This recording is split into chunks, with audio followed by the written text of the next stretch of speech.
முக்கியஸ்தர்கள் சங்க தலைவர் திரு கே ராஜன் அவர்கள் பேசுவார்கள்.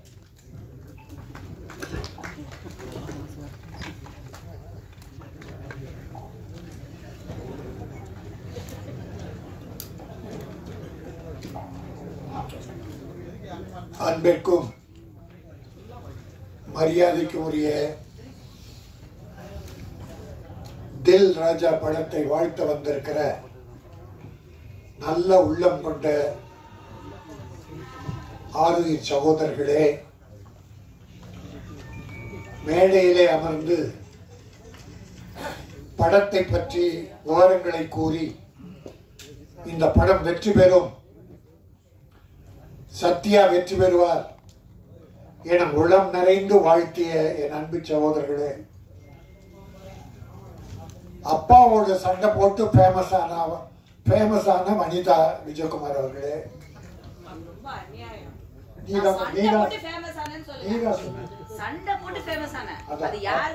அது தெரியும், அதுதான் நீ சண்டையே போடுறது. நவீன கால பிரேமானந்தா அருமை தம்பி அம்பரீஷ் அவர்களே, அவனுக்கு ஏதாவது சம்பளம் கொடுத்தா அதை வாங்கிடு. அவன் அனுபவிச்ச மாதிரி இந்த படத்தை யாருமே அனுபவிக்கல. அவன் ஓவரா பேசிட்டு என்ன அடக்கமா பேச சொல்றான். என் பிள்ளைகளில் ஒருவன் அவன், திறமை மிக்கவன். அவனுக்கு இன்னும் ஒரு பெரிய காலம் இருக்கிறது.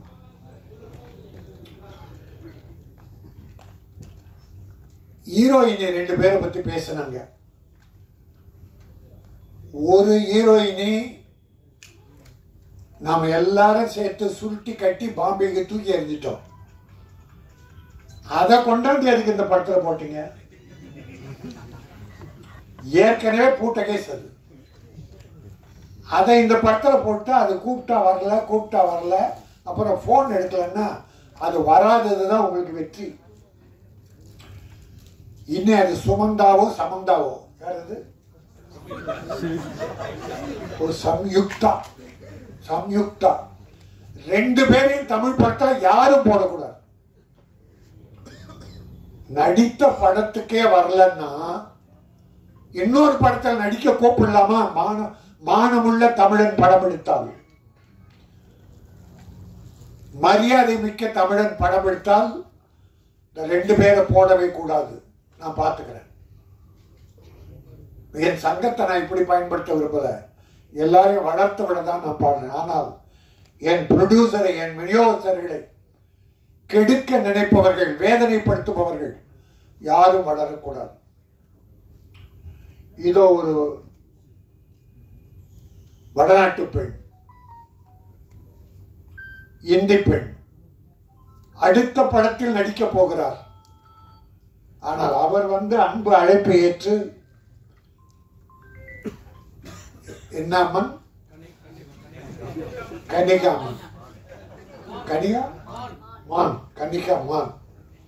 மானை போல மிக அழகிய மகள். You are beautiful. அந்த பொண்ணுக்கு முதல்ல நான் தான் வணக்கம் நன்றி என்ற 2 வார்த்தை சொல்லியிருக்கேன். 2மே தமிழனின் உயிர் வார்த்தைகள்.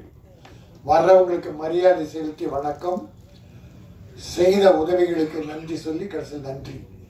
இந்த 2 வார்த்தை நான் முதல்ல சொன்னதுக்காக காரணம், நீ வரும்போது வணக்கத்தோடு தமிழகம் வா.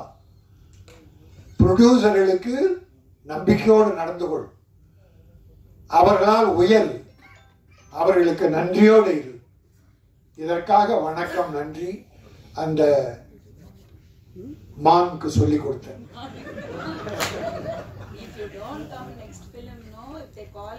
என் அருமை தம்பி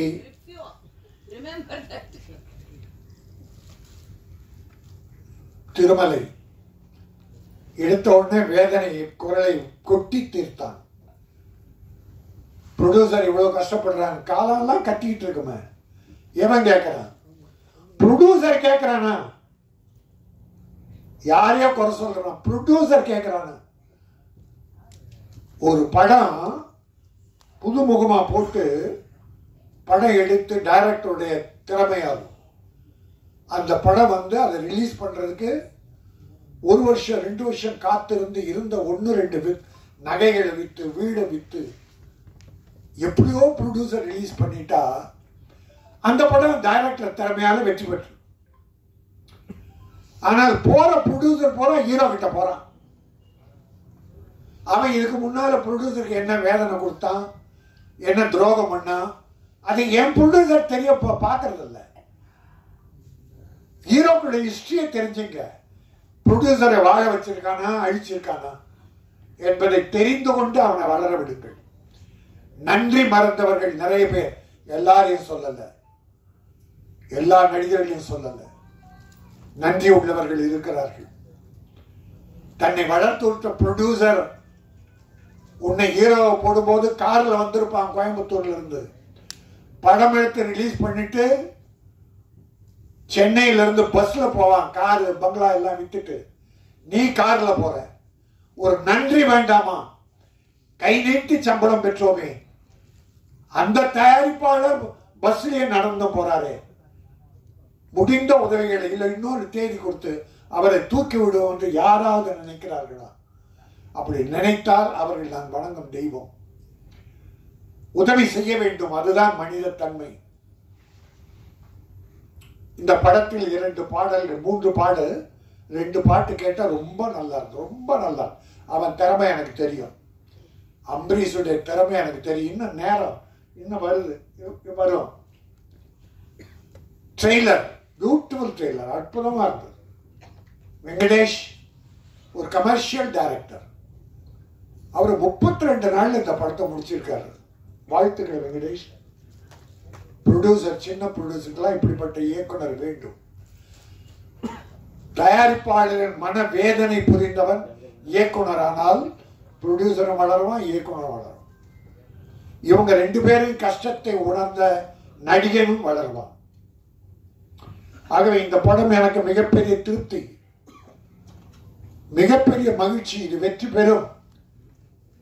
இது தில்லு ராஜா இல்ல, வெல்லும் ராஜா. இந்த படம் வெல்லும், வெற்றி பெறும்.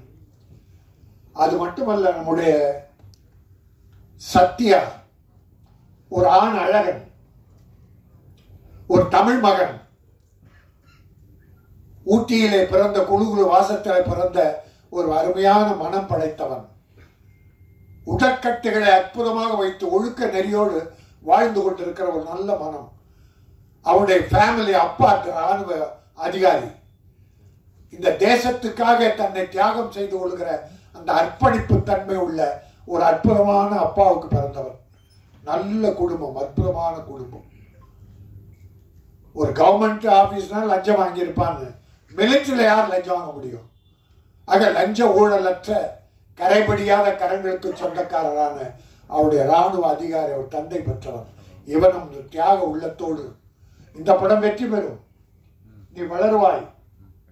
உன் பின்னால் பல தயாரிப்பாளர் வருவார்கள். தயாரிப்பாளருக்கு மரியாதை கொடுத்து நடந்து கொள். எல்லாரும் எம்ஜிஆர் போல வரணும், எம்ஜிஆர் போல வரணுங்கிறான். எடுத்த உடனே எம்ஜிஆர் போல சீஃப் மினிஸ்டர் ஆயிடணுன்றான். எம்ஜிஆர் எடுத்த உடனே சீஃப் மினிஸ்டர் ஆனாரா? அவர் வாழ்க்கை வரலாறு எந்த நடிக்கிறாலும் தெரியுமா? அவர் பட்ட கஷ்டம் தெரியுமா? சாப்பாட்டுக்கு வழி இல்லாம சத்யா அம்மா, இதை இவனுடைய பெயரை கொண்ட அவங்க அம்மா சத்யா, அந்த அம்மா 2 பிள்ளைகளை வைத்துக் கொண்டு சாப்பாட்டுக்கு வழி இல்லாம அழுதுகிட்டு இருக்கும் போது பக்கத்து வீட்டில் இருக்கிற ஒரு அம்மா நொய்யை கஞ்சிக்கும் நொய் கொண்டு வந்து கொடுத்து அந்த நொய்யை கஞ்சியா காய்ச்சி 2 குழந்தைகளுக்கு கொடுத்தாங்க. அப்படியெல்லாம் பிள்ளைகளை வளர்த்ததால் தான் எம்ஜிஆர் ஏழைகள் மீது இரக்கம் கொண்டார். நாம் பட்ட பட்னி யாரும் படக்கூடாது என்றார். அவர் எடுத்த உடனே சீஃப் மினிஸ்டர் விரும்பல. இப்ப பல பேர் பிள்ளைகளை நீ டாக்டரா வரணும், நீ வக்கீலா வரணும், இன்ஜினியரா வரணும், டேய் மனுஷனா வரணும்னு முதல்ல கற்றுக் கொடுறா. டாக்டர்லாம் வரட்டும் அப்புறம். அதை போல நடிகனே நீ சீஃப் மினிஸ்டரா வரணும்னு நினைக்கிறது எம்ஜிஆரை பார்த்து. அவர் ஆரம்ப காலத்தை பட்ட கஷ்டத்தை யாராவது பட்டிருக்கிறீர்களா? அவர் எத்தனை ப்ரொடியூசரை கைதூக்கி விட்டார் தெரியுமா உங்களுக்கு? எத்தனை ஏழைகளை, எத்தனை தாய்மார்களை அள்ளி கொடுத்தார் தெரியுமா? அது தெரிஞ்சுக்காம உடனே வாங்க அரசியலுக்கு வாங்க, நான் இல்லைன்னு சொல்ல, அதுதான் அதெல்லாம் நான் குறை சொல்லலை, அதை யாரையும் குறை சொல்லல, அந்த உரிமை எல்லாருக்கும் உண்டு. ஆனால் எம்ஜிஆர் பேர் சொல்லிட்டு வராத, நீயாவா? ஏன்னா எம்ஜிஆர்னா அதுல ஒரு 25% நல்லது பண்ணிருக்கணும், ஏழைகளை காப்பாத்திருக்கணும். அவ்வளோ சேர்த்தாரு, அவ்வளோ அள்ளி கொடுத்தாரு. மிஞ்சி இருந்ததை யாருகிட்ட கொடுத்தார்? அந்த ராமாவரம் தோட்டம் காது கேளாதோ வாய் பேசாதவருக்கு, அந்த ஜானகி அம்மாள் காலேஜ் எல்லாரும் ஏழை கொடுத்தாரு. ஒரு காசு எடுத்துட்டு போற. அதனால அந்த உள்ளத்தில் கொஞ்சம், நான் ஏன் இதை சொல்லுகிறேன் என்றால், சத்யா நீ எதிர்காலம் உனக்கு நன்றாக இருக்கிறது. எம்ஜிஆர் பார்த்தீங்கன்னா அப்படி இருந்தா கூட அந்த சிரிப்பு சிந்திக்கிட்டே இருக்கும், சிரிப்பு சிந்திக்கிட்டே இருக்கும். சும்மா அப்படி சிரிச்சுக்கிட்டே இருக்க. அவர் எந்த போட்டோ பாருங்க, நான் நேரில் பார்த்துருக்கேன். அவர்கிட்ட சிரிக்க மாட்டார், ஆனால் சிரிச்சுக்கிட்டே இருப்பார். அதில் எனக்கு ஒரு 25% எனக்கு தெரியுது. சத்யாவுடைய சாலை கொஞ்சம் இருந்தா போதும், அதை வளர்த்துக்கோ. ஒரு 2 நீ சிரிச்சாவே கோபம் வருது. ஒன்றுமில்லை, உனக்கு வாழ்க்கை இருக்கிறது, வெற்றி இருக்கிறது. வெற்றி வந்தால் எம்ஜிஆரை போல வா, இல்லைன்னா வராது போ. ஏழைகளுக்கு உதவி செய். நீ 50 லட்சம் வாங்கினா 20 லட்சம் ஏழைக்கு செலவு. ஆனா அந்த 20 லட்சம் திரும்பி உனக்கு வரும். அந்த ஏழை கொடுப்பான், உன் படம் பார்ப்பான். இவன் எந்த ஹீரோக்கு தெரியல, அது கொண்டு போய் அடிக்கி உள்ள வச்சிடறான் ரூம்ல. அதில் கொஞ்சம் ஏழை கொடுத்தேன்னு வச்சுக்க, அந்த ஏழைங்க எல்லா ஏழைக்கும் சொல்லி படம் பார்க்க வைப்பாங்க. உன் வசூல் ஏறும். இன்னைக்கு 200 கோடி 300 கோடி வாங்குறவெல்லாம் எப்படி வளர்ந்தாங்க? ஆனா கொடுத்தது குறைவு, மக்கள் வந்து எடுத்தது அதிகம். நான் ஒண்ணு நினைச்சேன், சத்தியமா என்ன தாய், எனக்கு தெய்வம் முதல்ல என் தாய் தான். அந்த தாய் மீது சத்தியமா சொல்றேன். வரும்போது இப்போ விஜய் ஒரு தலைவர் ஆயிட்டார், கட்சி போறார், இன்னும் ஒரு படம் தான் நடிப்பேன்றார். சரி, அது அவர் இஷ்டம். நான் பல பேட்டியில சொல்லியிருக்கேன், வருஷத்துக்கு ஒரு படமாவது விஜய் நடிக்கணும், இல்லைன்னா மக்கள் மறந்துடுவாங்க. தலைவர் என்பது வேறு, நடிகர் என்பது வேறு. அந்த அக்கறையில் அவர் ஒரு படம் நடிக்கணும்னு இப்போ வேண்டுகோளை வைக்கிறேன். அந்த விஜய் இடம் காலியானால் எல்லாம் சொன்னாங்களே, எம்ஜிஆர்ல ஜெயலலிதா வெற்றிடம்னு. இந்த மு.க. ஸ்டாலின் தளபதி வந்தார், வெற்றிடத்தை நிரப்பிட்டார். இந்த பக்கம் எடப்பாடி நிரப்பிட்டார். அதனால இடம் வெற்றிடம் என்பதே இல்லை. விஜய்க்கு பிறகு ஏன் இந்த சத்தியா வரக்கூடாது? என்னமோ தெரியல, சத்தியமா எங்க அம்மா சாட்சியா நான் நினைச்சிட்டு வந்தேன். எங்க அம்மா, நான் அதுக்குதான் எங்க அம்மாவை தவிர எனக்கு தெய்வம் கிடையாது. அந்த சத்தியத்தை அம்மா மேல சத்தியமா சொல்றேன். கடைசியில பார்த்தா அது விஜய் சத்யான்னு போட்டிருக்காங்க. இங்க வந்து பார்த்தா விஜய் அதுல இணைச்சிருக்கு. விஜய் என்பது வெற்றி. அந்த தம்பியும் பாவம் அவங்க அப்பா தயவுல கஷ்டப்பட்டு முன்னேறி வந்தது, நல்லா வந்தது, வாழ்ந்தது. இப்ப கட்சி வாக்கு அது மக்கள் பார்த்து முடிவு பண்ணட்டும். நல்லது பண்ணா ஏத்துக்கு போறாங்க, இல்லைன்னா ஒதுக்கு போறாங்க. நீ மக்கள் மனதில் வாழ வேண்டும். பணம் ஒரு முக்கியம் அல்ல, மக்களுடைய மனதிலே இடம்பெறு. பணத்தின் மீது படுக்காதே, மக்கள் இதயத்திலே இரு. அந்த மக்கள் உன்னை தூக்கி விடுவார்கள். அதுதான் எம்ஜிஆர் செய்த. எல்லாமே பண்ண முடியாது எம்ஜிஆர் மாதிரி யாரும் பண்ணும். ஒரு 25% நிற்பா, இந்த மக்கள் உன்னை மறக்கவே மாட்டார்கள். நீ பெரிய ஹீரோ, எல்லாம் இருக்கு. உனக்கு பாடி லாங்குவேஜ், அழகு, உடற்கட்டு. எம்ஜிஆர் ஒரு தடவை நான் ஒரு கட்சியில சேர்ந்தேன். அப்போ என் கூட 4 பாக்ஸருங்க வந்தாங்க, வண்ணாரப்பேட்டை பாக்ஸர்ஸ். நான் ஒரு பாக்ஸரை, உயிர் என்பன் அவன் பேரு. எம்ஜிஆர், ஐயா இவன் பாக்ஸர் ஐயா அப்படின்னு அப்படியே விட்டு நின்னாரு. நின்று டப்புன்னு அவன் தோலை தட்டினார். பிறகு கையை பிடிச்சார், அப்படி ஒரு அழுத்தினார். ஏன்னா பாக்ஸர்னா இந்த ஷோல்டர், கை இரும்பு மாதிரி இருக்கும். ஷோல்டர் இரும்பு மாதிரி இருக்கும். பார்த்துட்டு, ஓ வெரி குட், நல்லா பண்ணு அப்படின்றார். எம்ஜிஆர் சொன்ன உடனே அது சோதனை. அது போல இவன் இந்த உடற்கட்டுகள் எல்லாம் இப்படிப்பட்ட பிள்ளைகள்லாம் அவர் வளர்த்து விடுவார். எம்ஜிஆர் அவர் உடம்ப நல்லா வச்சுக்கணும், எல்லாருக்குமே உதவி பண்ணுவார். அதனால நான் சில வழிகளை சொல்லியிருக்கேன். ஒரு அப்துல் கலாம் சொன்னாங்க, ஒரு கேள்வி கேட்டாங்க, நீங்க செய்த சேவையிலேயே சாதனையிலே எது உயர்ந்தது? அணுகுண்டு வெடித்ததா, ஜனாதிபதியா இருந்ததா, இல்ல விஞ்ஞான கண்டுபிடிப்புகளா, ராக்கெட் கண்டுபிடிச்சதா? எல்லாம் கேட்கும்போது அவர் சொன்னாரு, இது எதுவுமே என்னுடைய சாதனையில எனக்கு மகிழ்ச்சி தரல. நான் ஹைதராபாத்ல இருக்கிற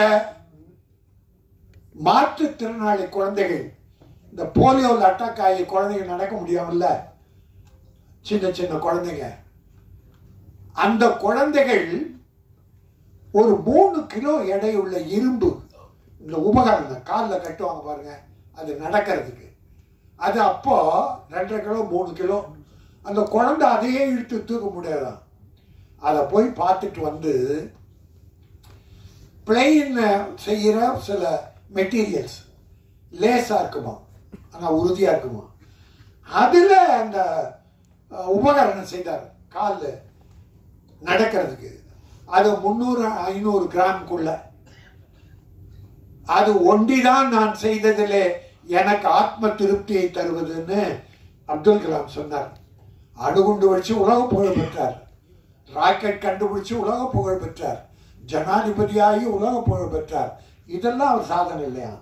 இந்த ஊனமுற்ற குழந்தை, மன்னிக்கணும், மாற்றுத்திறனாளி குழந்தைக்கு இந்த கால் கவசம் செய்தாரு, அதுதான் எனக்கு பெருமைன்னு சொன்னான். அதே போல நீ இந்த ஏழைகளுக்கு உதவி செய்தால் அதுதான் உனக்கு பெருமை. சேர்த்து வைக்கிற பணம் எதுவும் உதவி வராது, செய்கிற சேவை வரும். நீ இன்னைக்கு ரொம்ப சுமைகளை தாங்கிட்ட. இந்த படத்துல நீ ஒரு ஹீரோவா இல்லை, ஒரு ப்ரொடக்ஷன் மேனேஜரை விட அதிகமாக கஷ்டத்தை சிலர் கொடுத்துட்டானுங்க, துரோகிகள். நம்பி கேட்டான், இப்போ கஷ்டப்பட்டு எல்லாத்தையும் கொண்டு வந்து கரெக்ட் பண்ணியிருக்கான் ஒரு ஹீரோ. நீ இதுவரைக்கும் சுமைகளை சுமந்தால் இந்த படத்தின் மூலம் சுகம் உனக்கு வருகிறது. தில் ராஜா, வெல் ராஜா, இனி வெல்லுவாய். இந்த படம் வெற்றி பெறும். இது ஒரு கமர்ஷியல் படம். வெங்கடேஷுக்கும் நல்ல வாழ்க்கை கிடைக்கும். இது உள்ள நடித்துள்ள அத்தனை பேரும், டெக்னீஷியன்ஸ், இசையமைப்பாளர் அத்தனை பேருமே மிகப்பெரிய வெற்றி பெற்று இந்த படம் இன்னைக்கு இப்போ நல்ல சின்ன படங்க எல்லாம் நல்ல பெருசா போகுது, மக்கள் பார்க்குறாங்க. இந்த லப்பர் எங்க பொண்ணு படம் பார்த்துட்டு வந்து, அப்பா அந்த படம் பார்க்கணும், பெண்கள் சொல்றாங்க, என்னன்னு தெரியல, அவ்வளவு இயற்கையா இருக்குதான் சின்ன படம். அதனால இப்ப படங்களை மக்கள் பார்த்தாங்க, சின்ன படம். பெரிய பற்றியெல்லாம் கவலைப்படல, கதை நல்லா இருக்கா, படம் நல்லா இருக்கா, உட்கார்ந்து 2 மணி நேரம் பொழுதுபோக்கா அழகாக பார்த்துட்டு வர்றாங்க. அதில் இது ஒரு வெற்றி படமாக தில்லு ராஜா வெல்லும் ராஜாவாக வரும் என சொல்லி, பூவாக இருப்பதை விட செடியாக இருங்கள். பூக்கள் காலையில் பூத்து தலையில் சூடி மாலையில் வாடி வெளியே போட்டுடுவோம். ஆனால் செடிகள் பூத்து கொண்டே இருக்கும், அது மக்களுக்கு உதவி கொண்டே இருக்க வேண்டும். அதே போல நீ செடியாக இரு, பூத்து கொண்டே இரு, மக்களுக்கு உதவி செய்து கொண்டே இரு, நீ வெற்றி பெறுவாய். தில் வெல் சத்யா. நன்றி, வணக்கம்.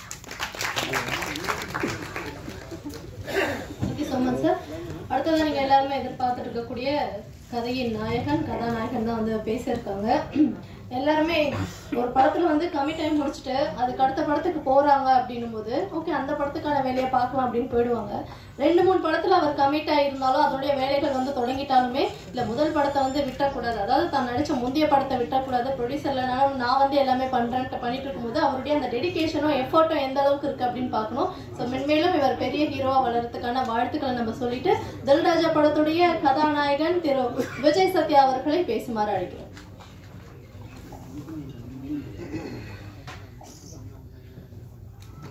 எல்லாருக்கும் வணக்கம். இன்னைக்கு எல்லாருக்கும் நிறைய வேலை இருக்குது, எல்லாரும் ரொம்ப பிஸியாக இருக்கீங்க. அது எல்லாத்தையும் விட்டுட்டு உங்கள் டைமை கொஞ்சம் ஒதுக்கி நான் நடித்த படம் தில்ராஜாவுக்காக இன்னைக்கு எல்லாரும் இங்கே வந்ததுக்கு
சரி, ஓகே.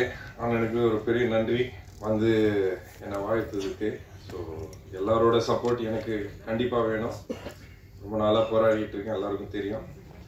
இந்த படம் கண்டிப்பாக ஒரு ரொம்ப அருமையான படம், நல்ல படம். எல்லாரும் ரொம்ப ரசித்து வேலை செஞ்சு இந்த அளவுக்கு வந்திருக்கோம்.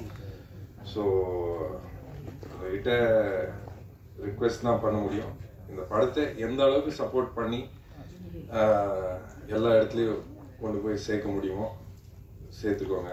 என்னையும் கொஞ்சம் சப்போர்ட் பண்ணுங்க. நன்றி, வணக்கம். அவ்வளோதான். Thank you so much. ஒரு குரூப் ஃபோட்டோ எடுத்துக்கலாம். மேடையில் எல்லாருமே இருக்காங்க.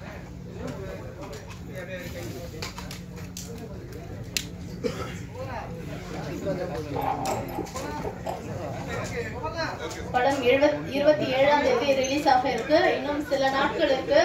இந்த படத்தை பத்தி நீங்க எல்லாரும் தான் மக்கள் கிட்ட கொண்டு போய் சேர்க்கணும். தில்ராஜான்ற ஒரு படம் ரிலீஸ் ஆயிருக்கு. படத்துல என்ன மாதிரியான விஷயங்கள் இருக்கு அப்படின்ட்டு நீங்க மக்கள் கிட்ட கொண்டு போய் சேர்த்தீங்கன்னா கண்டிப்பா மக்கள் எல்லாருமே தியேட்டருக்கு போய் இந்த படத்தை பார்ப்பாங்க அப்படின்ற ஒரு நம்பிக்கை தான்.